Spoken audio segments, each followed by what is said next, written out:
Every year, in the dead of the darkest winter, a foul chill blows through the air. A bitter wind of betrayal, vengeance, and unreciprocated love.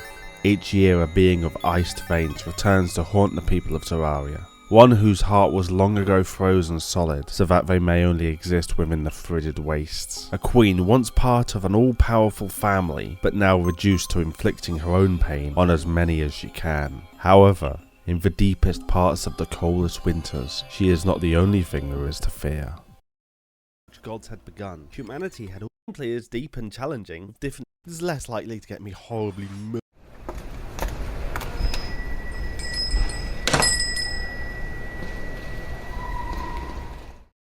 Long ago, in a kingdom beset by snow and ice, there lived a princess who dreamt of seeing the world beyond her castle walls. For her own good though, her parents isolated her in the safety of their palace. The kingdom was small, its resources limited, but the king and queen ensured she was given everything she desired. Everything, it transpired, other than companionship.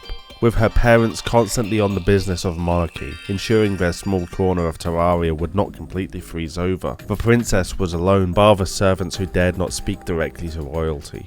As she grew older, her heart hardened. She came to believe that she didn't need anyone, that she was better off alone. She did, however, still greatly desire to venture out and see what lay beyond the blinding white snow.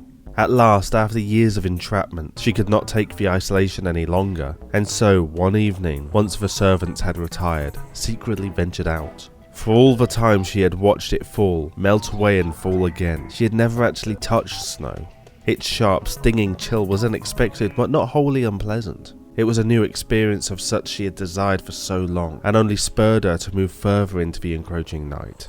As she struggled through the deepening drifts, the evergreens loomed over her, seeming to almost watch her. It was like there was movement among their needle-like throngs, but the princess felt no fear at the darting shadows. She had, though, begun to feel the cold creep into her bones, and suddenly she realized that she had ventured too far away from the palace, and no longer knew her way back. Panicking, she ran further into the wood, searching for lights, shelter, anything that could save her, but before long she felt the energy drain from her body, and a soft chill embraced her as she collapsed into the snow. With faltering awareness, she felt presences around her, eyes in the dark, but soon unconsciousness took her, and all was a dream. The next thing she knew was burning warmth and distraught voices, those of her parents. Somehow she had made it back to the palace, and was found in the courtyard half frozen.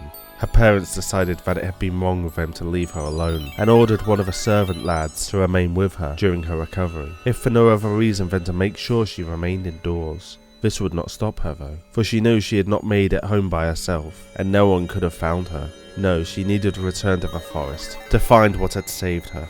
It was true she needed to recover though. Even sheer determination was not enough to overcome hypothermia and frostbite. For the time being, she was forced to spend time with the lad, a jarring experience after so long alone, and his voice greatly irritated her. His common mannerisms an affront to her more refined demeanour, and yet on the occasion he was called away for the day, his absence did not go unnoticed. A few weeks after her ordeal, the servant lad was once more called away, and the princess saw her opportunity. She ventured out into the snow once more, making sure to track her path and taking a thick overcoat to stave off the cold. But this time the cold did not bother her, and it actually felt much more natural than the oddly uncomfortable heat of the palace. Some time into trekking through the snow, she again became aware of darting shadows and moving shapes. But this time the cold did not take her, and she was confronted by glowing red eyes high in the trees, and a horned being that towered over her.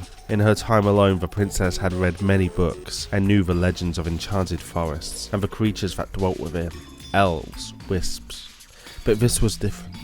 This was a Krampus, the horned devil of the woods. Punisher of those who had wronged, but it had saved the princess, seeing that she had never wronged, imbuing her with a shard of the forest's power so that she could withstand the cold. The Krampus was displeased with her encroaching on the forest a second time, but once more took pity on the young woman, warning her to leave and never return, for she was pure and not of his domain. Her questions answered, the princess returned to the palace, anticipating her meeting with the servant lad more eagerly than she had expected. In time, the two grew close, and on the day the king passed away, he was there for the princess, and slowly she felt her heart began to soften, but only for him. Years passed, and the queen was beginning to fall into ill health. Soon the princess would be coronated, but she cared not for tradition, wanting the servant lad to be her king, but upon professing her love for him, he did not return it. She was royalty, and he admitted that he had always been there because it had simply been his duty, nothing more. The princess, devastated, locked herself away, feeling that no one could be trusted, knowing that there was only one who had ever done anything truly for her saviour all those years ago, the Krampus. In her rage and depression, something had begun to awaken her, the power of the forest. It froze her heart, tinted her skin an icy blue, and she knew she no longer belonged in the human world. With no one able to stop her, she travelled back to the enchanted forest, seeking out the Krampus, who immediately saw that something had changed in her. Bowing before him, she would declare furiously, "I have been wronged."